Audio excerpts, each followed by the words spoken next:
Profit prior to incorporation. ये होता क्या है पहले वो देख लेते हैं। मान लीजिए कोई पार्टनरशिप फर्म है और उनका बिजनेस किसी कंपनी ने टेक ओवर किया है। पार्टनरशिप फर्म का बिजनेस कंपनी ने टेक ओवर किया 1 अप्रैल 2018 को, ठीक है। और कोई भी कंपनी हो उनको अगर बिजनेस स्टार्ट करना है तो उनको इनकॉर्पोरेशन सर्टिफिकेट की ज़रूरत पड़ती है। Without incorporation certificate they can not start their business.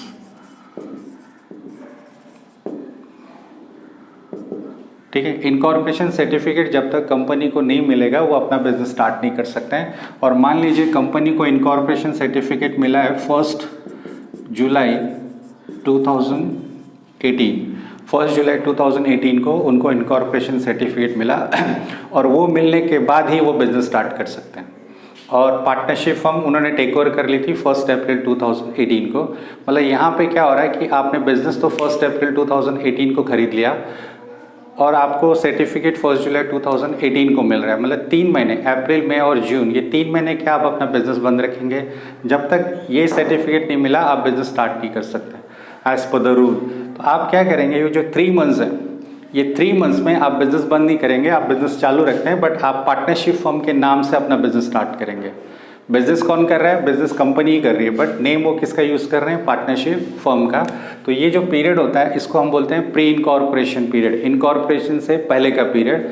और जब आपको सर्टिफिकेट मिल गया जुलाई से बाद का पीरियड, जुलाई के बाद के जो पीरियड आएंगे, मंथ्स आएंगे, वो होंगे आपके पोस्ट इनकॉर्पोरेशन पीरियड। तो इसमें होगा क्या, वो हमको एक क्वेश्चन में profit and loss account draw करके दे देंगे और आपको वो profit and loss account 2 part में स्प्लिट करना है, pre incorporation period and post incorporation period. Pre incorporation period and post incorporation period. मान लीजिए इनकी ईयर एंडिंग डेट है 31 मार्च 2019। इनका ईयर एंडिंग पीरियड है 31 मार्च 2019। ये पर्टिकुलर डे को इनका ईयर एंड हो रहा है। इनका ईयर स्टार्ट हुआ था 1 अप्रैल 2018 से लेके 1 जुलाई 2018 का जो पीरियड है वो प्री इनकॉर्पोरेशन पीरियड हो गया। और 1 जुलाई से लेके 31 मार्च 2019, ये जो पीछे के 9 मंथ्स हैं, जुलाई से लेकर मार्च तक अगर आप काउंट करेंगे तो आपको 9 मंथ्स मिलेंगे। तो ये जो 9 मंथ्स का पीरियड है इसको हम बोलते हैं पोस्ट इनकॉर्पोरेशन पीरियड। तो हमारा प्रॉफिट एंड लॉस 2 पार्ट में डिवाइडेड है, pre incorporation period and post incorporation period. ठीक है, एक और चीज़, आपका जो अकाउंटिंग ईयर होगा, फर्स्ट अकाउंटिंग ईयर, वो 12 मंथ्स का ही होगा ऐसा नेसेसरी नहीं है। वो मोर देन 12 मंथ्स भी हो सकता है और लेस देन 12 मंथ्स भी हो सकता है। मैक्सिमम 18 मंथ्स तक अलाउड है फर्स्ट अकाउंटिंग ईयर ओनली। ठीक है, तो आप ये इंप्रेशन में मत रहना कि आपका ईयर 12 मंथ्स का ही होता है तो 3 मंथ्स प्री में आएंगे और 9 मंथ्स पोस्ट में आएंगे। फर्स्ट अकाउंटिंग ईयर 12 मंथ से ज़्यादा भी हो सकता है और कम भी हो सकता है। तो आपको करना क्या है, वो आपको प्रॉफिट एंड लॉस दिया रहेगा, आपको प्रॉफिट एंड लॉस अकाउंट ऐसे 2 पार्ट्स में डिवाइड करना है, pre period and post period, debit में भी और क्रेडिट में भी। ये आपका प्रॉफिट एंड लॉस अकाउंट है, ये डेबिट साइड है, ये क्रेडिट साइड है। ये आपके प्री पीरियड का कॉलम है, ये पोस्ट पीरियड का कॉलम है। तो अगर मैं ये एग्जाम्पल की बात करूं तो यहाँ पे आपका प्री पीरियड 3 मंथ्स का है, फ्रॉम 1 अप्रैल टू 30 जून तक, और पोस्ट पीरियड जुलाई से लेके मार्च तक है तो वो 9 मंथ्स का है। ठीक है, तो फॉर एग्जाम्पल जैसे सैलरीज है, आपने स्टाफ को सैलरी पे की पूरे ईयर में 12,000, वो आपको क्वेश्चन में प्रॉफिट एंड लॉस बना के देंगे और उसमें सैलरीज दिया हुआ है 12,000। तो हम ये एज्यूम कर सकते हैं कि salary for each month is 1,000। So 3 months का सैलरी कितना हो जाएगा? उन्होंने सैलरीज 12,000 दिए, वो बेस पे हम ये लिख सकते हैं कि 3,000 एंड 9,000। फर्स्ट 3 मंथ्स का 3,000, प्री पीरियड में 3,000 और पोस्ट पीरियड में 9,000। उनको वो आपको प्रॉफिट एंड लॉस अकाउंट देंगे, वो सैलरी पूरे ईयर का 12,000 देंगे। आपको 2 पार्ट्स में स्प्लिट करना है, ये प्री इनकॉर्पोरेशन पीरियड है और ये पोस्ट इनकॉर्पोरेशन pीरियड है। प्रॉफिट एंड लॉस आपने 2 पार्ट्स में डिवाइड किया, तो सैलरी 12,000 थी तो आपने ये एज्यूम किया कि सैलरी 1,000 पर मंथ हो गई। सो 3 मंथ्स का 3,000, 9 मंथ्स का 9,000। उन्होंने आपको रेंट दिया है 24,000, तो आप ये इंप्रेशन में आ सकते हैं कि 2,000 पर मंथ है, 24,000 12 मंथ्स का है, सो 2,000 for each month. So pre period 3 months का है तो यहाँ पे आप 6,000 लिख सकते हैं, यहाँ पे 18,000। दोनों की एडिशन 24,000, यहाँ पे दोनों की एडिशन 12,000, ठीक है। बट अगर बैड डेब्ट्स दिया है, उन्होंने अगर बैड डेब्ट्स दिया आपको 12,000, तो आप ये एज्यूम नहीं कर सकते कि 1,000 फॉर ईच मंथ, क्योंकि सैलरी फिक्स्ड होती है, 1,000 पर मंथ हो सकती है, रेंट फिक्स्ड हो सकता है मंथली। बट आप ये एज्यूम नहीं कर सकते हैं कि आपका हर महीने का बैड डेब्ट्स 1,000 होता है। बैड डेब्ट्स वैरी करता है, चेंज होता है, वो according to the sales change होता है। किसी मंथ में सेल्स ज़्यादा होगी तो बैड डेब्ट्स भी ज़्यादा होगा, किसी मंथ में सेल्स कम होगी तो बैड डेब्ट्स भी कम होगा।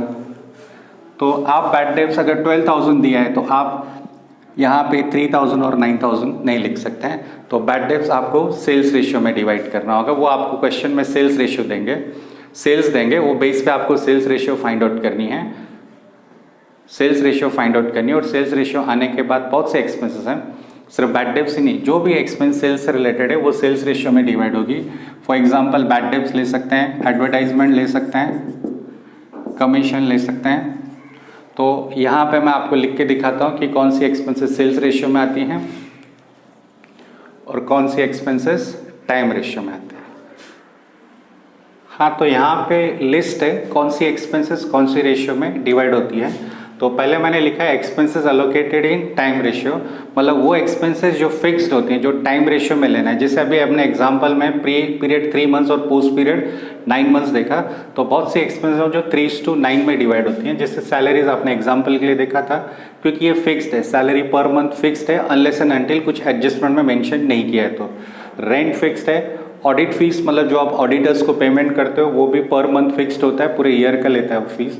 इंश्योरेंस आपका फिक्स्ड है, printing and stationery, depreciation on land and building, plant and machinery, depreciation पर मंथ फिक्स्ड होता है, वो सेल्स के हिसाब से चेंज नहीं होता है। Postage and Telegram, office expenses and legal expenses, ये सारे एक्सपेंसेस जो होते हैं वो फिक्स्ड होते हैं, वो मंथ वाइज फिक्स्ड होते हैं, वो पर मंथ सेम रहते हैं, वो सेल्स के हिसाब से चेंज नहीं होते हैं, वो आपके आउटपुट के हिसाब से चेंज नहीं होते हैं।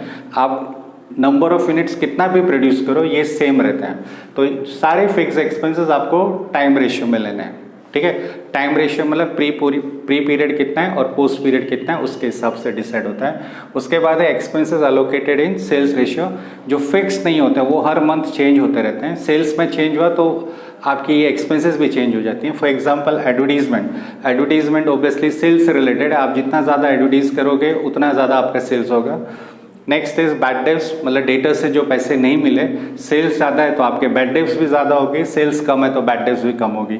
कमीशन तो ऑब्वियसली सेल्स से रिलेटेड है, सेल्स पे होता है। डिस्काउंट सेल्स से रिलेटेड है।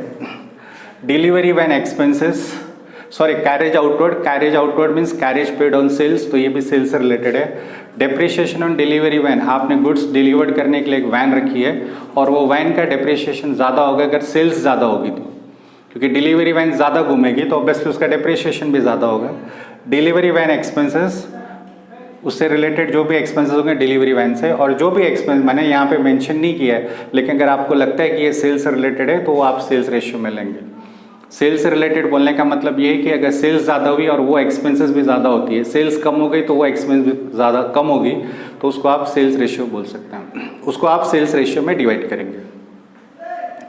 और कुछ एक्सपेंसेस ऐसे होती हैं कि जो सिर्फ कंपनी में होती हैं। प्री पीरियड मतलब पार्टनरशिप फर्म का पीरियड और पोस्ट पीरियड मतलब कंपनी का पीरियड।